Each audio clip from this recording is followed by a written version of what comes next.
Body shot. Ooh, that hurt, didn't it? When adrenaline starts pumping and you know what you can do with this right hand, it's hard to not do that. Here are your hosts, Derrick G and AJ. What's going on, folks? Welcome back to another episode of the Bloody Water Podcast. Today, we're breaking down the Interim Heavyweight Championship in the UFC. We got the Black Beast, Derrick Lewis, facing off against Ciryl Gane, Bongami. And what's interesting about this one, man, is this taking place in Houston. That is the hometown of Derrick Lewis. So, you know, a full packed out crowd is definitely going to influence the way a couple of these fights are going to go, especially our main event, really. But, you know, I got to break it down with my co-host, the Santa Fe native, man, the New Mexico native, the Santa Fe bomber. You know what time it is, man. But right now, you the Austin, Texas bomber right now, man. You know, well out there in Texas with the southern accent and the whole nine. AJ, how you doing, brother? How is the move treating you, and how is Austin, Texas treating you? Man, the move was well, Derrick, and you're right. I got to start adding a little bit of slang, y'all, or twang, whatever they call it down here. But no, it's been nice. Austin, Texas treating me well, doing it that Joe Rogan style, you know, living life out here, moving from California to Texas. But either way, we still trying to bring you the great, excellent, podcast we've been going. So no, nothing really new besides it's a little sweltering down here. You got the heat. Sasha Bear's doing well, and we're ready to start it off great, man. Doing well. There we go. You know what, AJ, real quick, I've been having a hard time with hearing people talk about, like, oh, it's so hot out here, you know, all this craziness. Out here, man, we 110 degrees out here in the great state of Nevada, over here by Las Vegas, right? 110, 113, just about every day. Believe it or not, man, I just jumped out of the pool yesterday, and I'm like, man, it's a little chilly over here. You know, I checked the temperature, 104 degrees. Like, goddamn, I am acclimating. Call it something, call it whatever you want, man. But listen, I know it's definitely a change of pace from Portland and a big change of pace from good old California, man. But with that being said, AJ, that's not what we're here to talk about. We're here to talk about UFC 265. Let me pull up this poster, nice and big right there, man. We got an interesting one on our hands. And folks, if you're watching and you notice Amanda Nunes and Juliana Pena sitting there gracing the cover, well, guess what? They're not fighting. Nunes got COVID.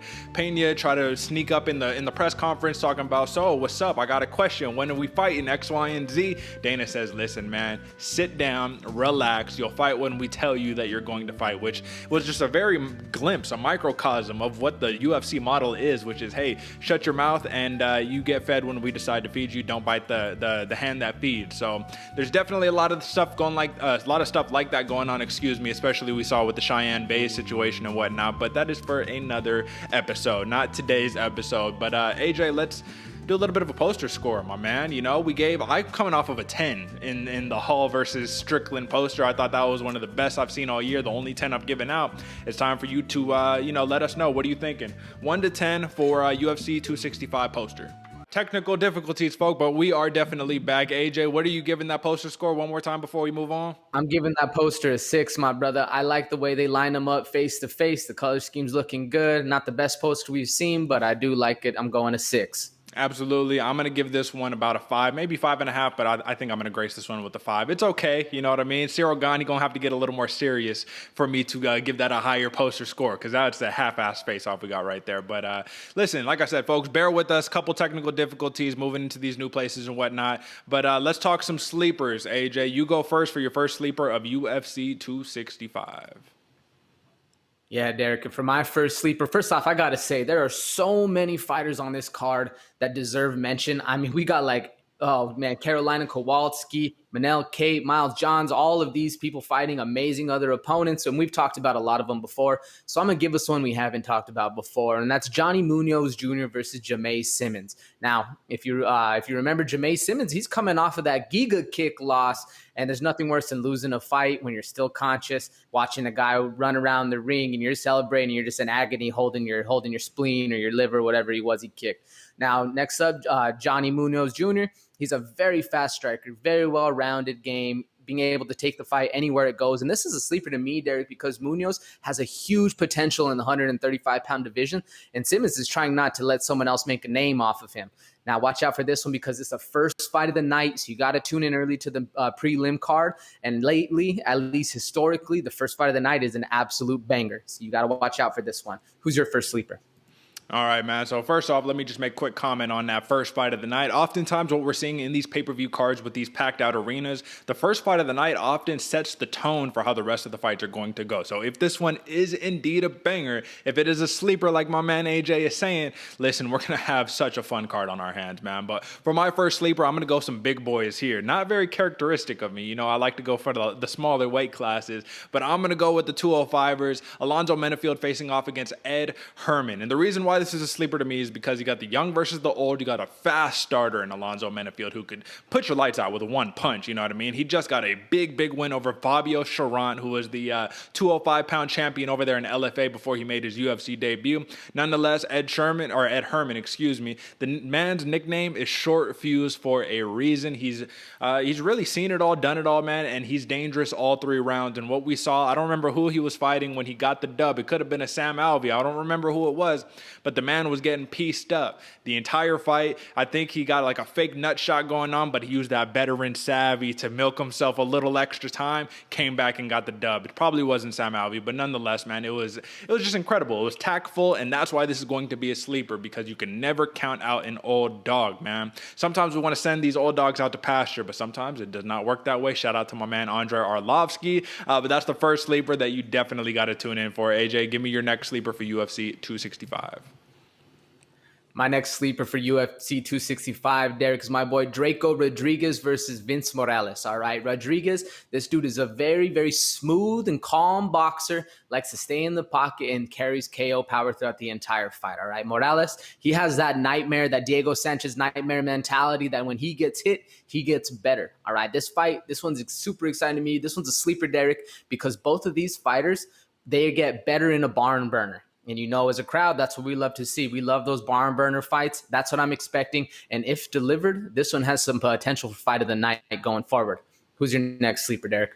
All right, so my last sleeper for UFC 265 is Bobby King Green versus Rafael Fiziev, man. And do I need to say anything else, really? Bobby Green, dude is a UFC vet. He's been in the game for a long time, and he's coming to show that he's game, man. He will put up a great fight with whoever you put in front of him.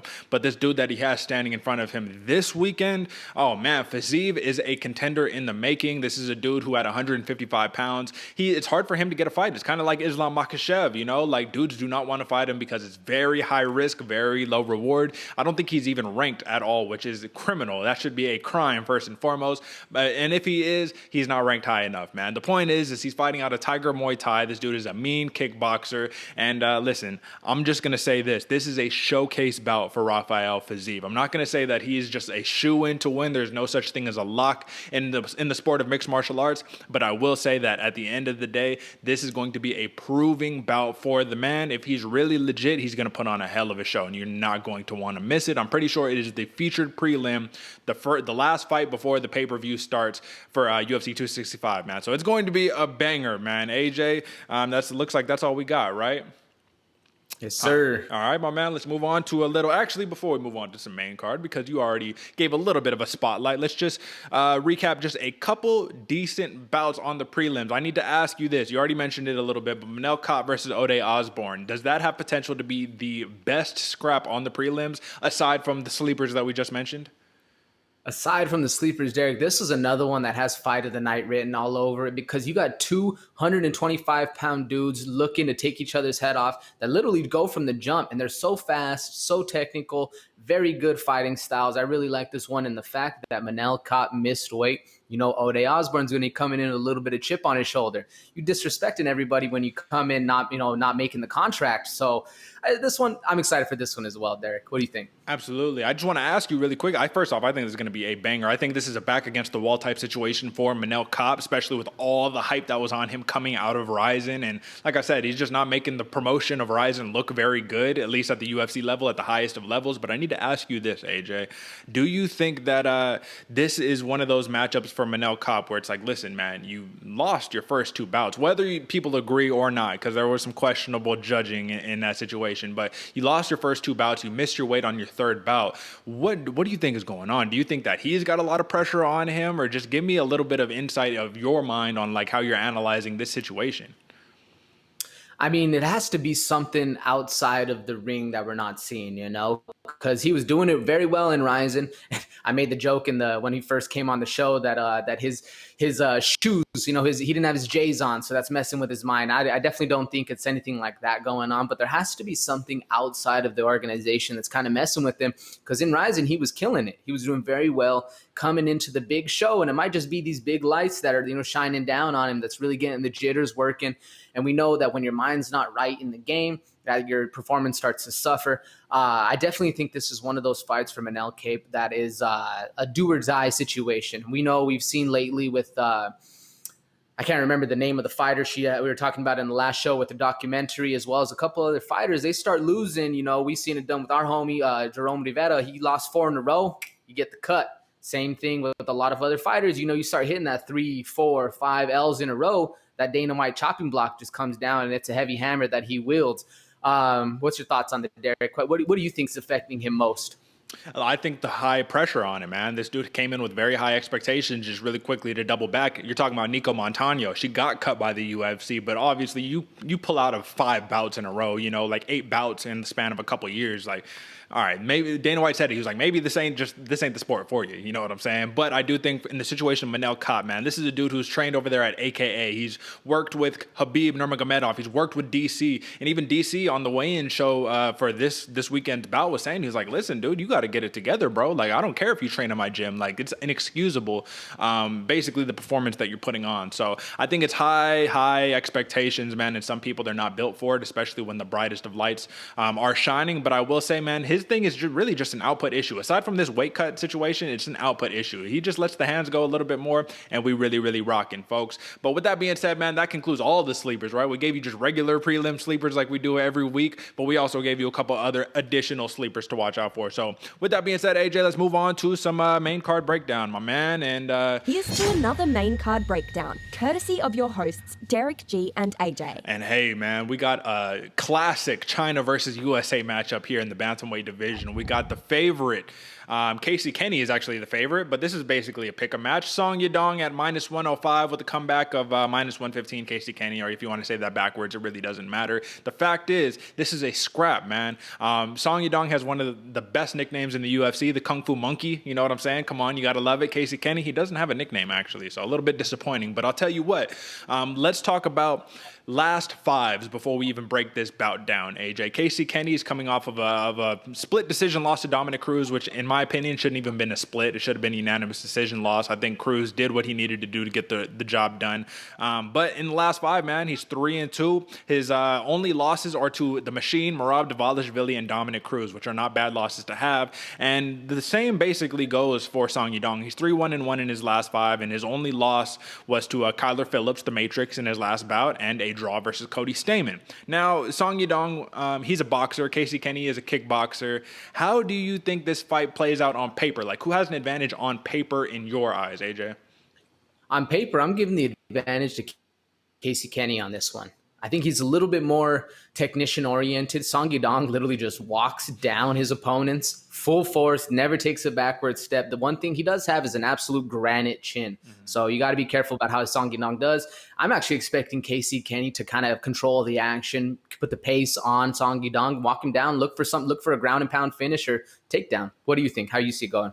Well, I would agree with you. I would say that this is kind of similar to the Casey Kenney versus Haley Alatang or Alatang Haley matchup, where he just kept moving forward zombie style, and Casey Kenney put a beating on the man. The thing that really is the X factor for me in this matchup, AJ, is that Song Yadong seems to fade as the fight goes on, and Casey Kenney gets better as the fight goes on. This is only 3 rounds, man, so I think it's going to be a really hard-fought 3 rounds. But at the end of the day, someone has an X factor and an additional X factor, an additional trick up their sleeve that the other one doesn't. Who do you think is more well-rounded in this matchup, AJ? Oh, it has to be Casey Kenney, without a doubt. Casey Kenney can take the fight anywhere he needs it to go, whether it's a stand-up kickboxing like he likes, or whether he's willing to take you down, submit you, ground and pound, anything like that.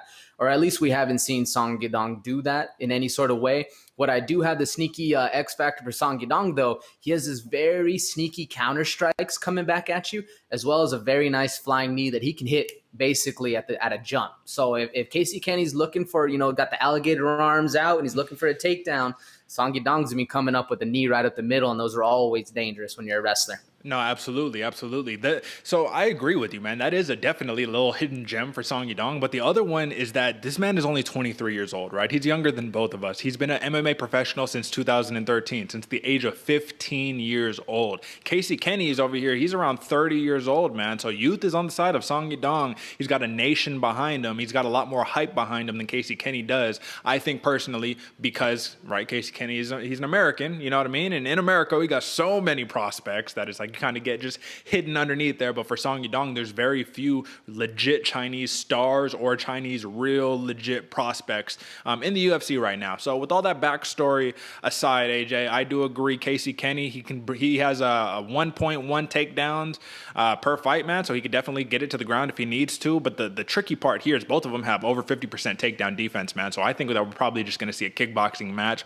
And when it comes down to a kickboxing match, we already basically spelled it out, folks. Song Yadong is going to be tough rounds 1 and 2, but round 3 is going to be the difference maker. And in a 3-round fight, that's oftentimes how it goes. Now, do you think that strength of schedule, before we give our picks on this one, are going to play into a factor, or even stance? How much do you take stance into consideration before we talk about strength of schedule? Excuse me. Casey is a southpaw. Song Yadong's orthodox. That body kick is going to be open all day long for Casey Kenney on Song Yadong. Do you think, like, how much does that actually factor in when you're like, all right, I'm about to pick this guy or this guy? Does it matter at the highest of levels? Not necessarily at the highest of levels, or at least it doesn't really factor too much going into my pick, because these guys have fought so many different fighters back and forth, orthodox or southpaw. But I know when you're standing against a guy in the cage and he's not the stance you're used to seeing, or he's able to switch it up, it does kind of throw a little bit of wrench in the plan. But at least as far as these guys go, they're so high level that I don't really see it going on. I do consider strength of schedule, though, very, very high strength of schedule, because it teaches you kind of where their strengths lie, where their weaknesses are, and if they're willing to go against some killers and stay, late rounds with some killers, or they get finished early. That one kind of weighs a little bit more in it for me. What do you think? How does it weigh out for you? Well, so in regards to the stance situation, I got to shout out one of your favorite Ultimate Fighter series out of all of them, the Ultimate Fighter #1, where Mike Swick, he came onto the show with the loss previously to Chris Lieben, and he says, man, this is 2005, man, this was a long time ago, right? But Mike Swick is over there talking about, like, listen, I had never really trained or fought with the southpaw before. He slept me, I wasn't ready for that southpaw look. Now, it's 2021, right? 16 years later, this ain't Ultimate Fighter #1 no more, but I definitely think there will be an impact, just because it's the natural tendencies that have to be mirrored, and oftentimes it's just difficult to do that without thinking. Sometimes being a thinking fighter is good. Oftentimes it is not. But strength of schedule, man, is super important, man. Casey Kenney, in terms of his notable wins, Ray Borg, Alatang Haley, Louis Smolka, Nathaniel Wood, right? I mean, those are names. And if we're talking about Song Yadong, you got Ok Rayun, who a lot of people probably wouldn't even count that as a big win, but he is. Ok Rayun just got a big win over Eddie Alvarez over there in one championship, so that's legit. And Chito Vera. So, I mean, listen, big wins on both sides, but I think Casey Kenney edges out the strength of schedule department. And with that being said, AJ, give me your pick and why. Yeah, this one's actually another coin toss for me, Derek, but I'm going Casey Kenney by decision. I think he's going to be able to, weed out the strengths of Song Yadong, as well as I don't think he's going to be able to get the KO, man. Like I was saying before, Song Yadong has an absolute granite chin, but like you were saying, he does kind of wilter in the third rounds. And we've been noticing, or at least I've been noticing coming forward in all these fights, that the last rounds have been weighing a little bit more in the judge's opinion. I don't know if that's good or bad. There's a whole discussion about that, whether it's a whole fight or whether it's round by round scoring. That all thing plays into effect. But I'm going Casey Kenney by decision. I think it's going to be a grind out fight. I think this one's going to be a lot of fun going forward. Who's your decision, Derek, and why? So I'm going to go Casey Kenney on this one, man. I think he's just got too many tools in his belt. He's a judo black belt. I think he's a second Dan judo black belt. So he's legit. He's a BJJ black belt. He has just more tools in the tool belt. But ultimately, the big deciding factor is that I think round 3 comes and he's going to be coming out hot. The same way he came out in round 1, big kicks, all that. Casey Kenney does slow down a little bit. Don't get me wrong. It's a fight. Everybody's going to slow down. But he's not going to slow down as much as Song Yadong. And we know with these tough fighters, yeah, they might be able to to stick around in round 3, but those defenses have drastically shifted and changed. You know what I mean? Hands aren't able to get up as high. You know, you're getting cracked in the body.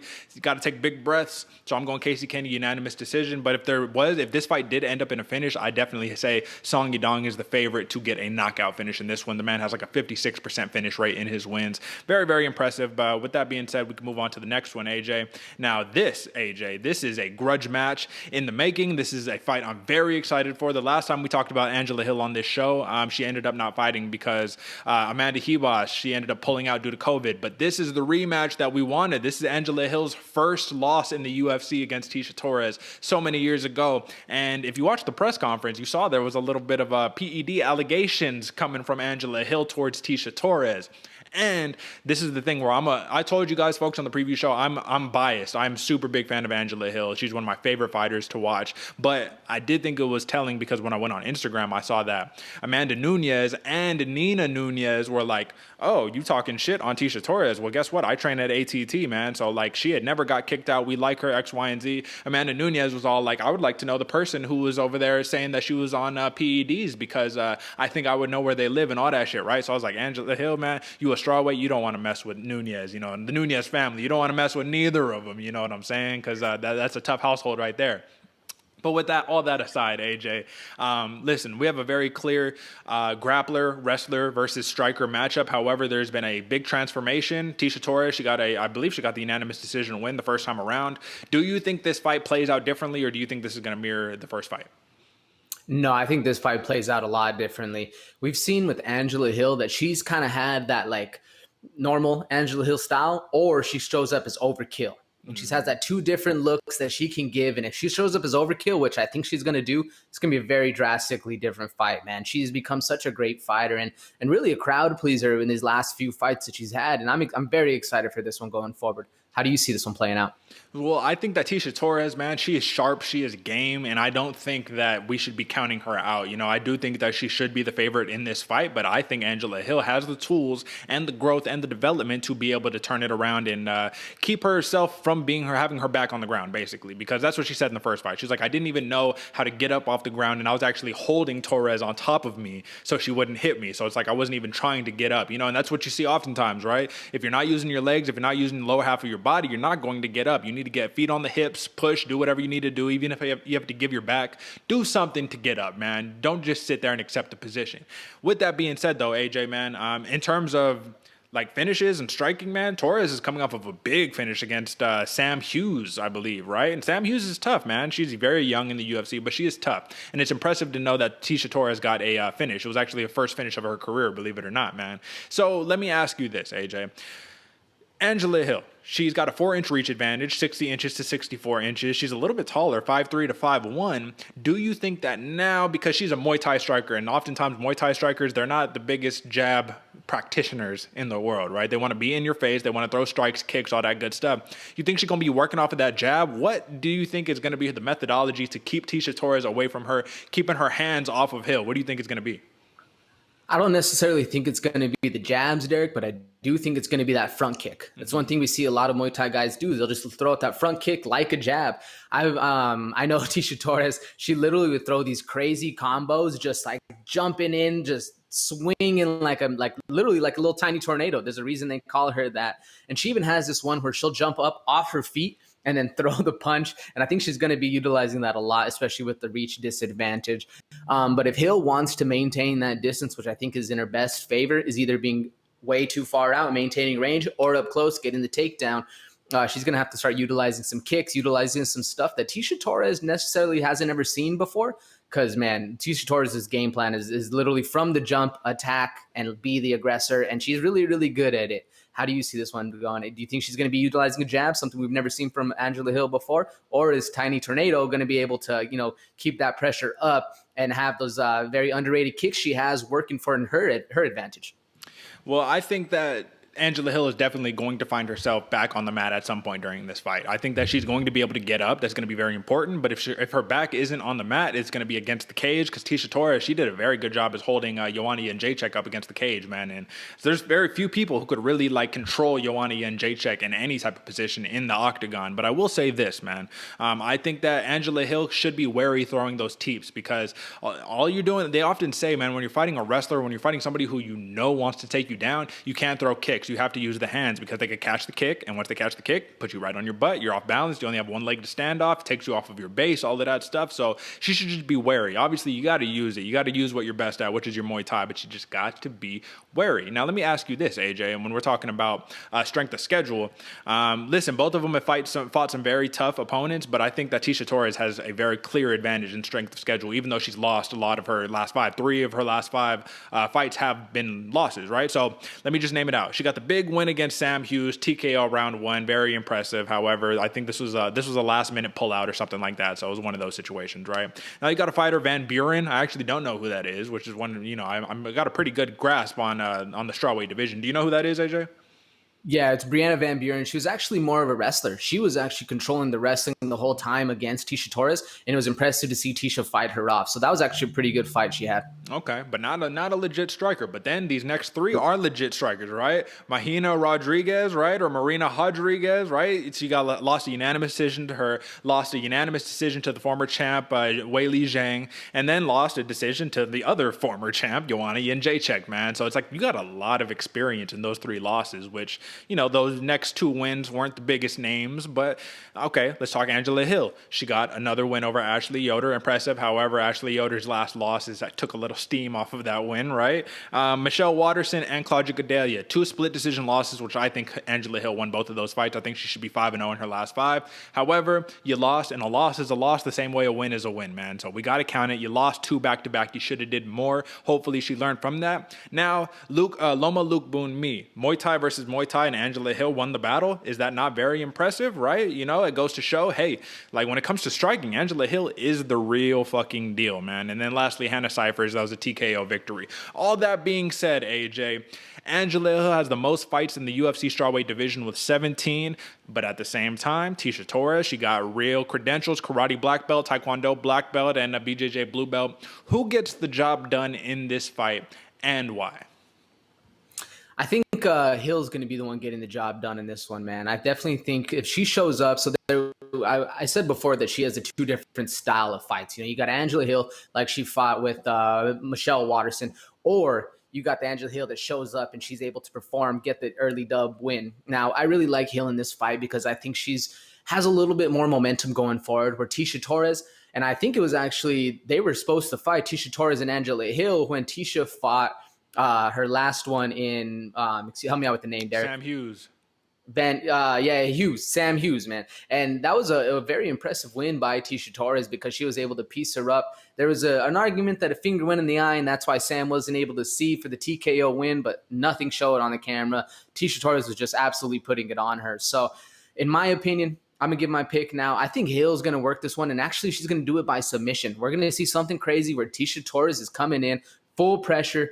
Angela Hill's going to be able to work something she hasn't been able to, or at least in her last fight wasn't able to get done, and work a submission takedown, get the submission victory. This one's going to be a very fun fight, especially if Overkill shows up. If not, I think Tecia Torres is going to be able to maintain that tiny tornado style she likes, and with the pressure, hands going a million miles an hour, and we'll see a decision win for that one. But for me personally, I think it's going to be Hill by submission round 2. Who you got, Derek? Well, my man, I will have to say you calling out history right there, because Angela Hill has won approximately 0 fights in her career via submission. So that would definitely be a new trick pulling out of the hat on that one. I see it a little bit differently. I'm still edging it towards Hill. I think Tecia Torres, man, she could win this fight, dude. She really can. But I think every fight starts on the feet. And guess what? Angela Hill, man, if she comes overkill mode, it's going to be a long night for Tecia Torres. I don't think Hill will be able to finish her simply because Tecia Torres has never been knocked out or submitted in any of her career career, 17 fights, man. 13 of those 17 fights coming in the UFC, which is an impressive stat to have. Being that they've already fought before, I think that they know each other very well. It's going to be a little bit of a different fight, but I got Angela Hill via decision. I think that the closest thing to a finish we're going to get is a standing TKO. Angela Hill raining down elbows and teeps and knees and all that craziness. But in reality, if I'm being honest and not choosing with my heart, not being biased, I think Angela Hill squeezes out a very close decision, unanimous win, even split against Tecia Torres. It'll be interesting. It'll be fun to watch, man. It'll definitely be fun to watch. And I'll tell you what, folks, this is one of my favorite bouts on the we're talking about Michael the Maverick Chiesa versus the silent assassin Vicente Luque, man. I think you actually called this one out, AJ. I think you actually called this one out for the matchmaking. You said these two need to fight. And did I think it would happen? No, but I got to give you credit, man. It came to fruition. Here we are, welterweight matchup. And Michael Chiesa, folks, once again, I know this is the middle of the show, but I'm going to say it like I said every time. These are the opening odds. So the odds have shifted by today. Clearly, they have to have, you know what I mean? But Michael Chiesa opened this week as a plus 105 underdog with a favorite at minus 125 with Vicente Luque, man. Vicente Luque has earned a lot of respect from the fans, but he's earned a lot of respect from Michael Chiesa as well. Now, the big narrative going into this one, AJ, is that Michael Chiesa has fought fighters like Luque, but Luque has never fought anybody like Chiesa. And it's kind of true when we're talking about just straight wrestlers, man. People, you saw what the Maverick, Michael Chiesa, did to Neil Magny in their last fight, man. Like, come on, man. You don't dominate Magny like that. And we saw that because Magny bounced back and beat the brakes off of Jeff Neal, right? Come on, what are we talking about? However, AJ, this is a dangerous fight for both of these dudes. I got to ask you this off of the bat because we need to know what the stakes are in this one. Do you think this is a potential title eliminator? This is a very stacked division, man. There's a lot of people in here. However, these are two fighters who haven't fought. Kamaru Usman, he's ran through most of the division. So do you think this is a title eliminator? I do think this is a title eliminator, specifically because neither of these fighters have gotten their swing at the champ yet, but both of them very much so could have the potential or at least a skill set to put up a hell of a good fight. I don't know if either of them will win against Kamaru Usman because he's an absolute killer right now, but Michael Chiesa at 170 is an absolute different animal than he was at lightweight. Dude is very, very talented. Both of these fighters are actually very talented, whether you want to stand up or whether you want to go to the ground. This one I have as a coin toss for me, Derick, but I do see this one as a title eliminator, at least going forward, because it's time for Kamaru Usman to start, cleaning out the rest of the division. This one is a very exciting fight for me, man. And this fight right here, I probably had the hardest time picking a winner for it, in my own opinion. What do you think, Derick? How do you see this one playing out? Well, I think that this is going to be a very fun back and forth title eliminator, legitimately, man, because Michael Chiesa, he deserves a shot. He's been killing it. I think he's 4-0 at welterweight since moving up from 155. But Vicente Luque, I mean, come on, dude. Let's just talk last fives because we have to talk about all these fighters, man. They're all got really tough strength of schedules. For Chiesa, a win over Magny, win over RDA, which is so impressive, right? A big win over Diego Sanchez. However, now that we know all the Josh Fabia stuff, we could probably, put that one to the side. He was saying one of those things that Fabia was in the corner when Chiesa was on top of Diego saying, crack the coconut. And he was like, yo, is this dude about to hit me in my nuts or something? Like, what is the coconut? What are you trying to crack? So it's like a little iffiness with the nightmare Diego Sanchez. But a submission win over Carlos Condit and one loss to Anthony Pettis, who is no longer in the UFC. Now for Luque, I mean, to get a submission win first in the career over Mr. I'll beat your ass, Tyron Woodley, right? That is so impressive. Former champion. Come on, what is a 4-time defending welterweight champion? Very impressive. Knockout win over Randy Brown. Knockout win over Nico Price. He lost to Wonder Boy, and I mean, come on, that's just I think I picked Wonder Boy in that one. So shout out to me. And then big win over Mike Perry, man. So come on, these dudes got crazy hit lists that we're talking about over here. So I think that this is going to be a barn burner, man. I think this is going to be back and forth, washing machine style. And I'm going to tell you this much, AJ. I think it's crazy for Michael Chiesa to have 15 fights in the UFC, not one knockout victory. 11 submissions, super impressive. So what's more impressive? Not getting one knockout victory in 15 UFC fights or having 11 submissions in 15 UFC fights? What's more impressive to you? I think the submissions have to be more impressive, even though it's a crazier stat, because they say a puncher always has a chance, and all you got to do is crack one on the button, and he's going to sleep. It happens all the time in training. But, man, Michael Chiesa to not get one knockout submission or no knockout finish is crazy. But I do think his style of submissions leads a lot more to his victory, and that's how I see this one playing out as well. What's more impressive to you? Well, I'll say I think that having 0 knockouts is actually more impressive than the 11 submissions, believe it or not, just because it's just a crazy thing. It's like not one. So clearly there's a glaring hole in your game, right? He's gotten a lot better. He's evolved as a striker, but that's the big hole. And against Vicente Luque, you can't have that big of a hole, man, because Vicente Luque, I guess we can compare it. 11 submission wins, right, for Michael Chiesa. Is that more impressive than Vicente Luque's 90% finish rate? Finishing 11 knockouts, 7 submissions, 18 finishes out of 20 career victories. That's got to be more impressive, right? Oh yeah. Vicente Luque's last hit run has been a lot more impressive to me. He's on a roll right now, brother. He's killing it, man. So let's talk about it, right? We got the southpaw in Chiesa, the switch fighter in Vicente Luque, and I just mentioned it for the last matchup, but I'm going to say it again. Every single round is starting out on the feet, and Michael Chiesa is going to have to find a way to get Vicente Luque on the ground. Now, when we're talking about ground skills, right? I mean, Luque is actually more of an accomplished, credentialed jiu-jitsu practitioner than Chiesa is. However, rolling out there out of sick jitsu for Chiesa, man, I wouldn't want the fight to even take place there, but Luque is already admitted he's probably going to find himself with his back on the mat a couple times in the fight. Now, we know Chiesa can get anybody on the ground. We know that. What are the odds of him keeping Luque on there, smothering him the same way he did to Neil Magny in this matchup? Give me like a percentage-wise, what do you think that percentage is? I think it's a little closer to 60% than anything higher than that. I mean, I do think he's going to be able to put Luque on the ground, but Luque is so skilled that it's going to be hard to keep him down. That being said, I think these fighters fight 10 times, man. That's an even split 5 apiece. Yeah. This is a coin toss for me, man, because it's really about who shows up better on that day. If Luque is able to be crisp and get up, no problem. It's going to be a long fight for Chiesa. But if Chiesa is able to control it like we saw in his last fight, man, he looks like a killer. So that's going to be a hard one. What do you think?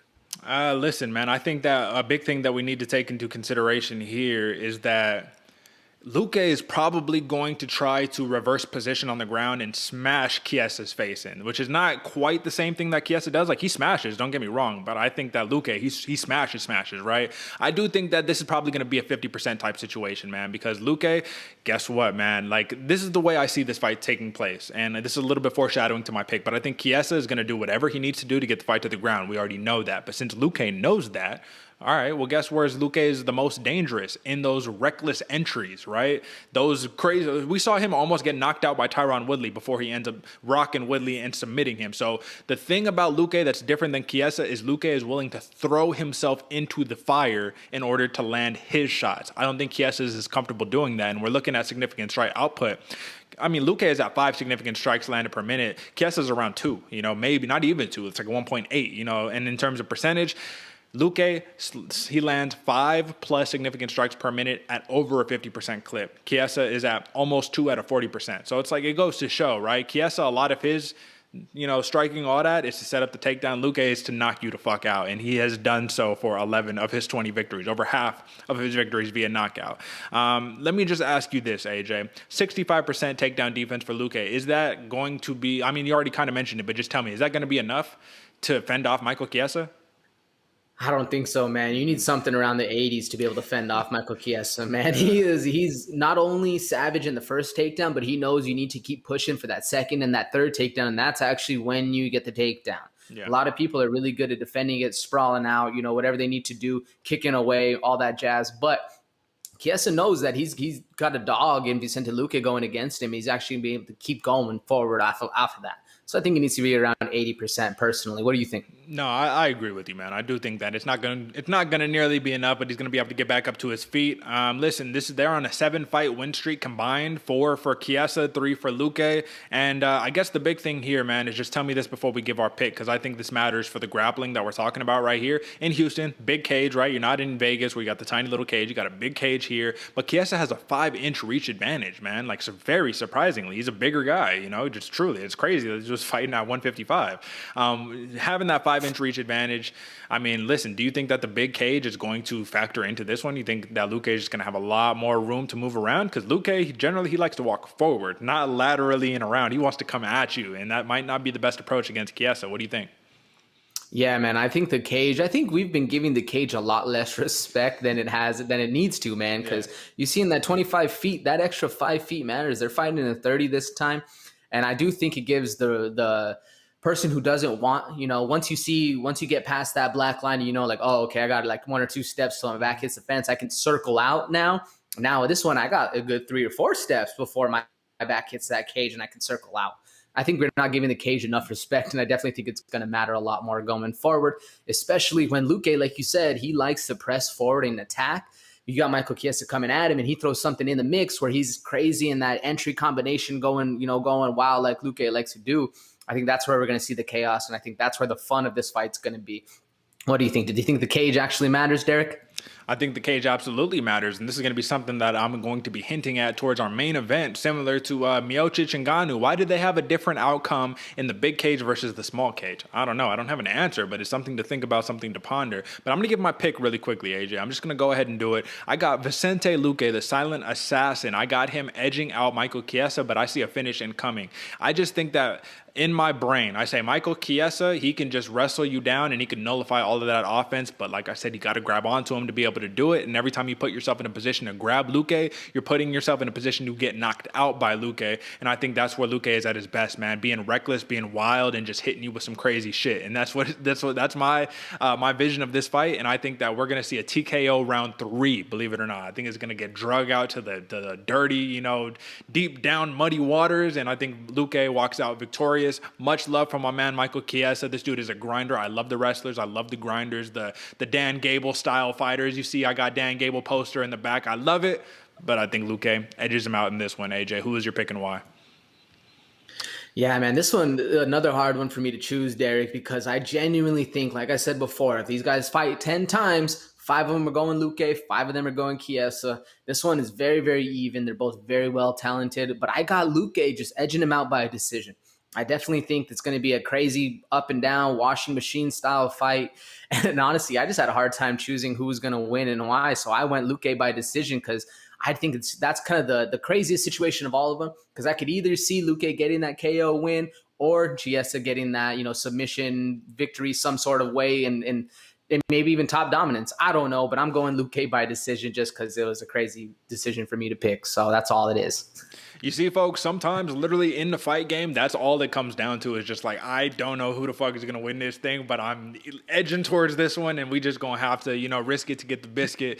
Like we said, man, I don't think we mentioned it because of a couple little glitches early on, man, but in terms of the records, right, we said in that 50 plus to 40 plus percentage, man, we got to keep that thing going strong, and oftentimes, man, it's not taking the safe pick, it's taking the risky thing, and sometimes it pans out, sometimes it does not, and sometimes, even when they don't win, you still win, right? Like Macy Barber versus Miranda Maverick. Like, listen, you picked it, they won. A win is a win is a win. With that being said, let's move on to the co-main event, man. We got the King of Rio and Jose Aldo coming in at number 5 in the bantamweight rankings. He's a minus 140 favorite against the plus 115 underdog and number 9 ranked Pedro Munhoz, the young Punisher, man, coming off a nasty leg kick showing against Jimmy Rivera that was a little reminiscent to Jose Aldo versus Uriah Faber, man. Like, leg kicks galore. I think that that's definitely going to factor into this match. We got 2 Brazilians. We got the king of Brazil versus a dude who's probably came up watching Jose Aldo like we all did, right? Because believe it or not, Jose Aldo is only 34 years old. It's like this man has been around forever. This dude has 7 consecutive title defenses in the featherweight division. Like, what are we talking about, man? This dude is a killer. Shout out Jose Aldo. Much love always. But we got to break down this fight now, AJ. And do you think, I just got to ask you off the bat, Pedro Munhoz, he can't implement that same leg kick strategy against Jimmy Rivera that he did do against Jimmy Rivera against Jose Aldo, right? That can't happen. I don't know, man. I think it could happen specifically because Jose Aldo has kind of gotten away from the kicks. Back in like you said, with the Uriah Faber, man, those are some of the nastiest kicks you've watched in a long time, as well as the same thing against Jimmy Rivera with Pedro Munhoz. Very reminiscent of each other. But the thing is, we saw, at least in the Sean O'Malley, I always blank the other opponent's name, Ecuadorian. Chito Vera. You don't want to kick against a kicker. And even when we saw Chito Vera go against Jose Aldo, he completely abandoned the kicks because he knew better. And the one thing you do, and I know for a fact, when you kick somebody in the shin and they check it, you do not want to throw that one again, man. It hurts more than anything else. It hurts just about as much as like you taking a shot to the liver, because you feel that peroneal nerve just get hit and it shuts you down. You do not want to throw it ever again. And I don't know, man. Pedro Munhoz, he's been a little bit more vicious with the kicks as of late, at least, whereas Jose Aldo, that was kind of his style back in the day before everybody figured it out. So can Pedro Munhoz implement that style going forward? I think, yeah, just because he's maybe a little bit more conditioned, at least mentally, for it than Jose Aldo is. And that's an absolute reach of a statement because Jose Aldo can kick with the best of them, and his shin condition is probably top notch, if not even better. They call him the King of Rio for a reason, and he's probably also the king of leg kicks. But I think if Pedro Munhoz wants a little bit of advantage in this one, he's going to have to, gain a little bit of respect from Jose Aldo and kind of hit him with something that nobody ever thinks to hit Jose Aldo with. What do you think? Well, I absolutely agree. That is a reach of a statement. Jose Aldo, he can kick with the best of them even today, man. And he's brought some of it back. Some people have asked, right? When he was fighting against Petr Yan, they're like, yo, what's up with the leg kicks? How come he doesn't do the leg kicks? But he brought him back out against Petr Yan, right? Until it just kind of didn't really work anymore. So I think it's more situational. I do remember Aldo, he ended up having some type of leg issue from him throwing too many kicks, right? So that's why you got to lean back off of him. I just think that for Pedro Munhoz, the thing about Jose Aldo is, yes, he's a very, very great boxer, but he's always got those kicks and he's got different styles, man. So he can go the regular leg kick style, and when that's not working, which is, I believe that was in the Yan fight, when Yan started beating his leg up with kicks, Jose Aldo, he said, okay, I'll go Muay Thai style. So he started bringing the leg up for the check, bringing the leg up, and he turned into a Muay Thai fighter. So to give that many different looks, man, I mean, you got to be able to be that well-rounded. Who was it that we just saw? TJ Dillashaw, where he was all like, I could be a different fighter every round, and that's that intangible that makes you a champion. And Jose Aldo, I'll just put this out there. He says, oh yeah, after I beat Pedro Munhoz, I'm fighting TJ Dillashaw next. What's up? Let's do it. So it's good. Listen, man, high hopes for the man Jose Aldo, but I'll just say this. When we're talking about experience, we already know who's winning that battle. That's Jose Aldo all day. There's only the 3 losses he has, which makes him look really tough, right? In the last 5, you're like, oh, he lost 3. That's not looking good. Petr Yan, can we say current bantamweight champion, right? I mean, come on. People's champ. The people's champ, Petr Yan, right? He loses TKO round 5. Good thing this is a 3-round fight, not a 5-round fight, because he did gas out in those championship rounds. Marlon Moraes, he loses a split decision. A lot of people thought Jose Aldo won that fight. So Angela Hill style loss right there. And then the current 145-pound champion, Alexander Volkanovski, you lose to him. But who do you win against in those last 5?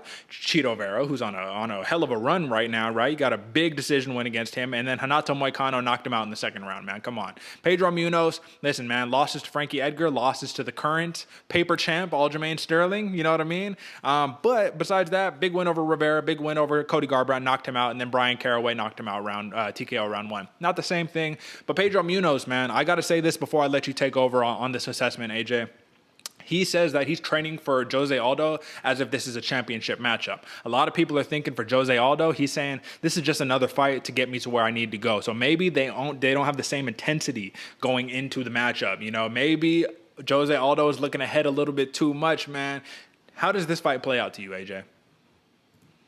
Yeah, man, this one's going to be a very interesting striking battle, I think. I don't think either of these guys are going to want to test each other on the ground, at least as far as I'm seeing. I think Pedro Munhoz is going to be able to take the roll back, be on the back foot, kind of go in and then blitz in like he likes to, whereas Jose Aldo is going to be controlling from the dominant position all the time. We see Jose Aldo, I don't necessarily know if he's going to be throwing as many kicks as he used to. We see that kind of peter in and out with the Petr Yan fight, but I definitely think Jose Aldo is going to be the aggressor in this one. He needs to be able to control the octagon and not let Pedro Munhoz come off and start cracking off like he likes to, because when Pedro Munhoz cracks, man, he hurts. How do you see this one playing out, Derick? Well, I mean, I see this playing out as a boxing match, believe it or not, man. I definitely think that Jose Aldo and Pedro Munhoz are 2 of the best boxers in the bantamweight division, but I think that we're going to see a lot of body work. Both of these dudes like to throw to the body. Pedro Munhoz is more of a combo guy, right? So he'll throw these combos with the kicks. I think Jose Aldo has been focused a lot more on his boxing. That's one thing he talked about for this camp, that he's improved so much as a boxer. And if there's one strike you need to watch out for Jose Aldo, it's a left hook to the liver, man. He throws that thing with ferocity, man. It's one of the meanest left hooks to the body you're going to see in this current day and age. I feel like I'm watching a little mini Mike Tyson just, wing those big left hooks in there. But that's what I wanted to ask you now, AJ. In terms of boxing, I'm talking standalone boxing. Let these two get inside and throw on some boxing gloves and some shoes and get it in. Who do you think is a better boxer? I would have to go with Pedro Munhoz, right? Just off of what I've seen, just Pedro Munhoz kind of, at least with the combos anyway. Like you said, he's a very combo-oriented fighter, and he's able to sit there and pick his shots. Like you said, he hurt Tyron Woodley even after he got hurt. Now, with Jose Aldo going forward and actually getting better as a boxer, it's going to be interesting to see. But off the jump, if I had to choose, I would say Pedro Munhoz. What do you think? Well, I'll say that when I was talking Tyron, that was Vicente Luque. He's the one that hurt Tyron Woodley. But it's all good. It's all good. No, but I think Pedro Munhoz is a little more technical. I think that he's a little more, he could touch you up, but he doesn't have the power behind it. I think Jose Aldo is the blistering speed with the crazy power behind it. That's the big difference for Aldo, in my opinion, is that when he throws to hurt. Pedro Munhoz will touch you up, and he'll just beat you. But here's the other difference, AJ. Let's just look at his last fight against Jimmy Rivera. You saw Pedro Munhoz's face after the fight, right? If Jimmy Rivera can do that to you, what the hell you think Jose Aldo is going to do to you, man? He's going to hurt you. He's going to make you go to a couple of uncomfortable places right here. And I think the last thing before we can really give a pick on this one, AJ, let's just talk about mentality, right?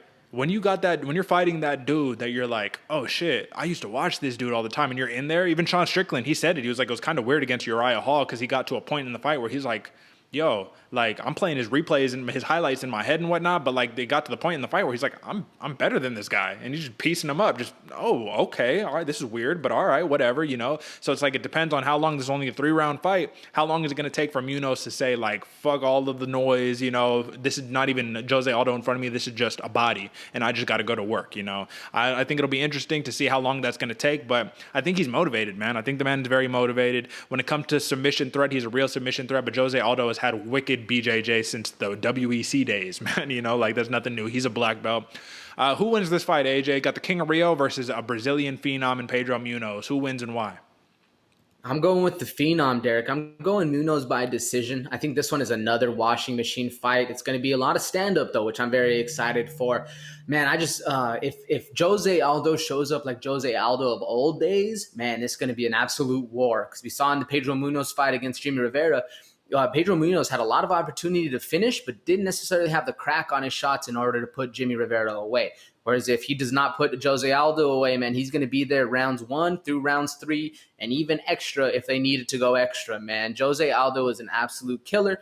But that being said, I think Pedro Munhoz is going to work his way towards a technical decision, outclass the older vet in Jose Aldo, and work towards a unanimous decision win for Pedro Munhoz. Who you got, Derek, and why? Well, I'll say what's funny is that we all, in all of our minds and our eyes, we say Jose Aldo, this old guy. These dudes are the same age, man. It's crazy. They're both 34 years old. That's what's nutty about this, is that it's like, how is this dude only 34? Arguably in the prime of his career after he's already had such a legendary career. He's a legend in MMA right now. Anyways, I see Jose Aldo getting the job done, man. I think that he's going to hit harder when it counts. I think that in terms of volume, I mean, it's honestly true. Pedro Munhoz, he's got a higher output, man. He might be able to piece him up a little bit more, but if you're accounting for damage versus just strike count, I think that Jose Aldo is going to win that battle. And I think come round 3, when those body shots are really adding up and Jose Aldo is still punching like he was in round 1, it's just going to be dangerous for Pedro Munhoz, man. So I'm going with Aldo. I think you can never count out the former champion, especially a champion who now feels revitalized at this new weight class, who says he should have been here all along. It's dangerous, man. This dude has a very bright future still. Big fan of Pedro Munhoz, the young Punisher, and I will say I got Aldo via decision because Pedro Munhoz has never been finished, and I don't think Aldo is going to be able to get that one done, man. I think he'll be able to hurt him. I don't think you're going to be able to finish him. So with that being said, man, that is the co-main event, and now we only got just one last bout to talk about on the main card, and it's the main event, man. We got an American versus a Frenchman. We got Mr. Excuse my French, in Derrick Lewis versus Bon Gamin, Ciryl Gane, and AJ, man. I just have to point it out first and foremost. How does Ciryl Gane open up as a minus 350 favorite against Derrick Lewis? Derrick Lewis is notoriously always kind of been an underdog in his fights. He's plus 260 when this line opened up this week. And I think it's because he relies on really one thing to get the job done, which is just knocking you out. That is like his one path to victory. You're very seldom do you see him winning a lot of decisions. And a matter of fact, he has 4 decision wins out of his 25 career victories. So if he's not knocking you out, I mean, there's really no other path to victory. He has 1 submission win under his belt. So how is Ciryl Gane such a big favorite in this fight, AJ? I think Ciryl Gane's such a big favorite in this fight because everybody can see that Ciryl Gane is like the new style of heavyweight fighter. Big, light on his feet, hits very hard, very technical, but some would call him a little bit boring because he doesn't pull the trigger and would take a decision win. Yeah. Not necessarily, you know, how fighters like to fight. Everybody wants to go for that kill. But I do think Ciryl Gane is by far the better fighter, you know, more talented, more technically well-rounded. Whereas Derrick Lewis, you meet, let me put it like this. You meet these two on the street in a fight, Derrick Lewis all day long, he's always the favorite. You meet these two in a ring, Ciryl Gane, he's got the ring attitude, man. He's got that kind of class. He's got that style about him. He's a lot more fluid and a lot more elegant of a fighter. Whereas in the cage, adds a little bit more to that favorite. So that's why I see that line headed that way. What do you think?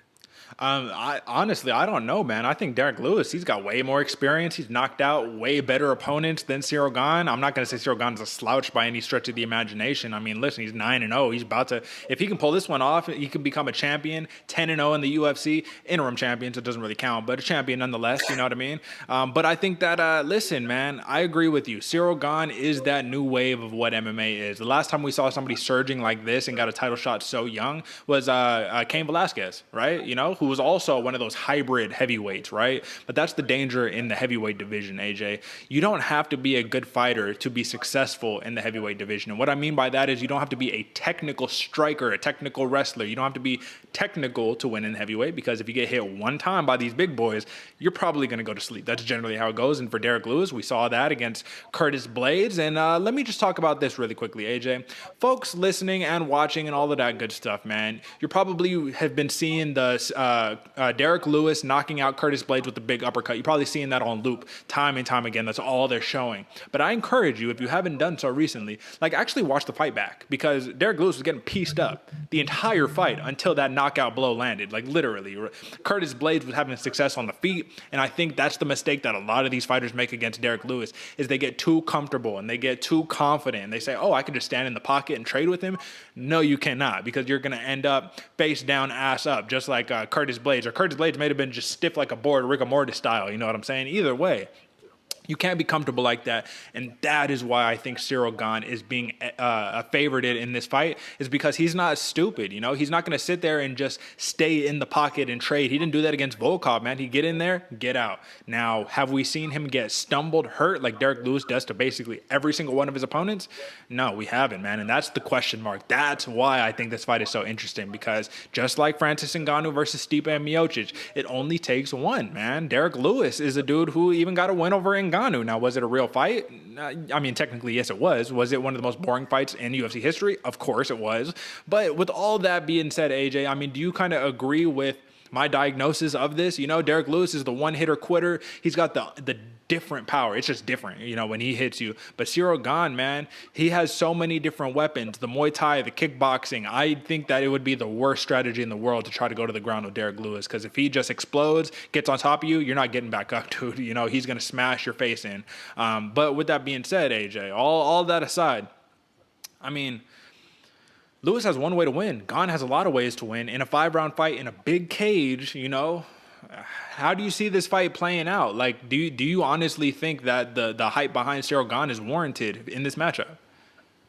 Yeah, I think it's warranted. I mean, he's very young in the game, 9-0, like you said, and I definitely think Ciryl Gane has kind of the advantage as far as the momentum going forward. Derrick Lewis, in all of his most memorable fights, he's been getting whooped on and then lands one big shot, KO finish, and that's kind of the style of the heavyweight division, except for now you got Ciryl Gane coming forward and a dude who's able to put combos together in and out, has good movement, good kicks, all this crazy stuff. Like you said, all these tools in his tool belt. The question I have for you, Derick, is Ciryl Gane going to be willing to actually engage in the fight?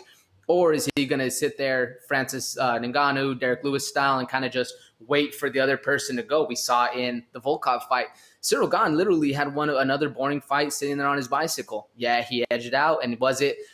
And boring's a little rough. Boring's a little rough. Excuse that. He had a very technical decision win against Alexander Volkov, where he did what he needed to do, and by all means, you do the job, you get the win. Fair enough. But in this heavyweight style, you do the job enough. Is it really enough to not get KO'd, flatlined by Derrick Lewis, where all you need to do is just land a pinky on you and you're going to sleep?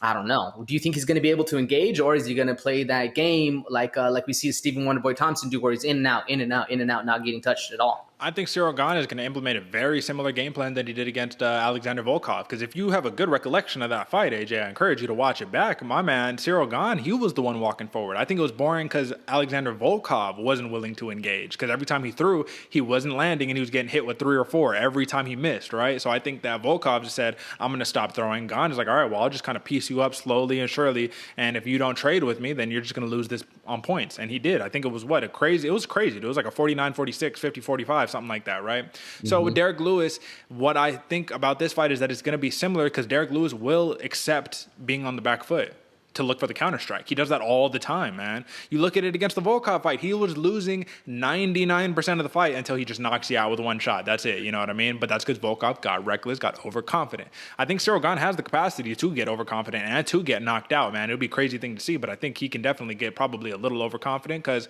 he did get clipped a couple times by Volkov. Didn't seem to affect him like that, but I don't think that... Listen, I don't think that Gane is going to make this a boring fight. I think Lewis is going to make it boring. You know what I mean? I think Gane is going to be in his face and say, let's do this. Because the other thing that you'd want to do to take away the power from a big puncher like that, right, is put him on the back foot because they're the most dangerous when they're walking forward, throwing these crazy bombs. Now, let's talk about Derrick Lewis because we're giving all this hype to Ciryl Gane. Derrick Lewis is an athlete, bro. He's an athlete. And we need to talk about his athleticism and his explosiveness because he does that possum thing where he acts like he gets hurt and then throws a bomb from hell over the top, right? Now, it's only 1, 2 at a time, but I mean, listen, do you think that people are underrating his athleticism? Do you think he's just this do you think people think he's just this plodding heavyweight who doesn't have good speed? He throws switch kicks and all types of craziness in the ring, man. You know what I mean? Like, he's got skill. Do you think that's vastly underrated aspect in when people are like looking into this fight? Oh, 100%.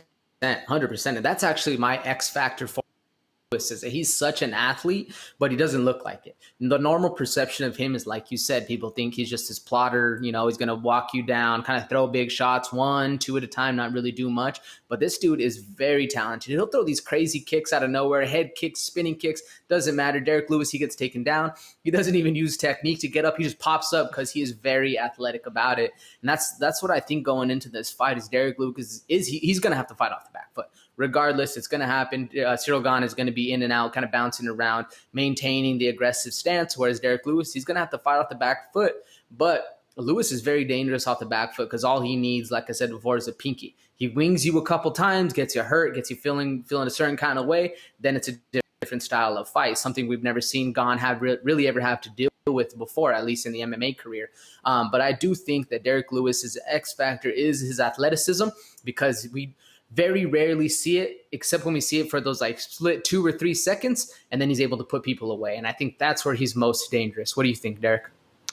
Listen, I think that the athleticism is going to be one of the things that either decides whether this fight ends via stunning, crazy Curtis Blade style knockout or whether a position change happens, he gets on top of Gane and smashes his face in to finish him. I think we already know the athleticism of Gane. We say that's his whole thing is he's bouncy. He doesn't move like heavyweights move. He hits like a Mack truck, you know what I'm saying? But Lewis hits harder. He hits probably the hardest out of anybody in the division aside from Francis Ngannou, and even that's a debate right there. Like, we have to really debate that one. Now, this is the real X factor because you talked about one, but this is the real X factor here. This is in Houston. This is in Derrick Lewis's hometown. They're fighting at the Toyota Center.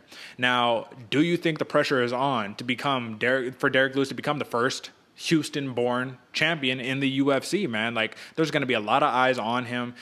We don't know if Ciryl Gane, how he's going to react to the big crowd because he hasn't fought in one in the UFC in the brightest of lights. But I want to know, I feel like all of the pressure is on Derrick Lewis. I feel like there's very little pressure on Gane because he wasn't even supposed to be here in the first place, right? Like, everyone's like, huh? Ciryl Gane, interim title, 9-0? What? Really? But Derrick Lewis, he's already fought for a title. He already fought DC, and we saw how that turned out, man. It wasn't pretty for him. He got, just wrestled up for, all 5 rounds. But yeah, like I said, in this one, do you think that this is going to be a mitigating factor or just a big crux in this fight on how it turns out is the pressure that is on Derrick Lewis? Yeah, I think the pressure is much more on Derrick Lewis for this one. He even said, he was like, when I get the win and we got to unify these belts, I don't want to do it in Houston. It kind of told me a little bit right there is what his mindset is. Because, yeah, sure, you got home field advantage. You don't have to do the traveling. You don't have to do all these, X's and O's and stuff.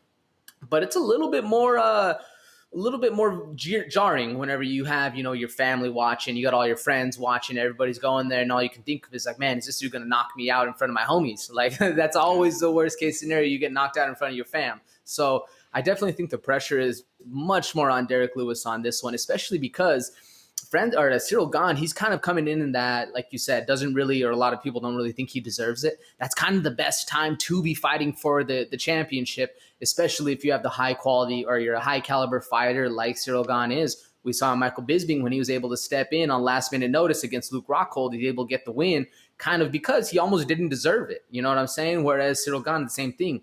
The pressure isn't there.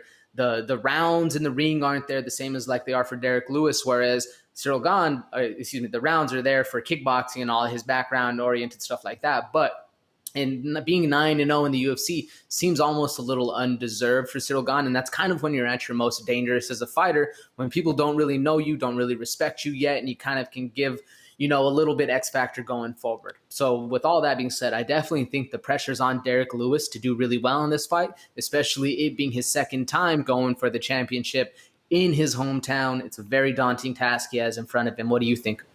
I'd have to agree with you, man. I just think that it's going to be tough because if he doesn't perform at his best, if he doesn't knock out Ciryl Gane, let's say he wins via unanimous decision, you're not going to get the credit that you deserve. You know what I mean? Even though he's the underdog, that people are going to be like, oh, I thought you were this knockout dude. I thought you were the knockout king. He is. He has 12 knockouts in the heavyweight division, most in UFC heavyweight history, right? But that's the thing right there is you have to win in this definitive fashion. You have to just knock this dude unconscious, because if you're able to knock out Travis Brown, Alex Volkov, Curtis Blades, but you couldn't knock out Ciryl Gane, how good is Ciryl Gane then? How good are you, Derrick Lewis? I don't know. But regardless, it probably all gets erased because the next conversation is, Lewis versus Ngannou number 2. You know what I mean? All that stuff will go away. Now, this is the last thing before we give our picks, AJ, because I do think this actually matters, and this mattered when it happened. In the press conference, we saw both of them. Dana White has the belt, and, here's Gane all laughing, dancing, awkward because he barely speaks English, you know what I mean? So probably doesn't even know half of what the hell is going on. And Derrick Lewis snatching the belt in his hometown, in Houston, holding it up, beating his chest, getting in Ciryl Gane's face, saying, I smelled fear on that man. And he probably ate a burger. He smelled like a burger and fear, you know what I'm saying? I mean, listen, it's jokes. It's why we love Derrick Lewis. But, I mean, do you think that is foreshadowing, man? Do you think him snatching the belt like that, beating on his chest, is foreshadowing to the outcome of this fight? Oh, 100%, Derek. I'm actually glad you brought this up because I forgot about it until now, bro. But I was watching the Hot Boxing with Uncle Mike. Mm-hmm. Man, I don't think that's the actual name. Hot Boxing with Mike Tyson. Let me give an actual shout out. When he was talking about Khabib, they were in there. Khabib was having a they were having their interview and whatnot. Triple season. They're asking the good questions, and they were saying that you have to know your champ way before you're ever champ.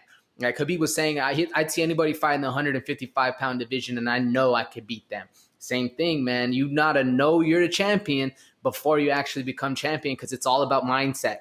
Mindset really matters in this game, especially when you're ballsy enough to snatch the belt from Dana White, hold it up, and have all the stuff that Derrick Lewis has. I think that's a huge advantage, man.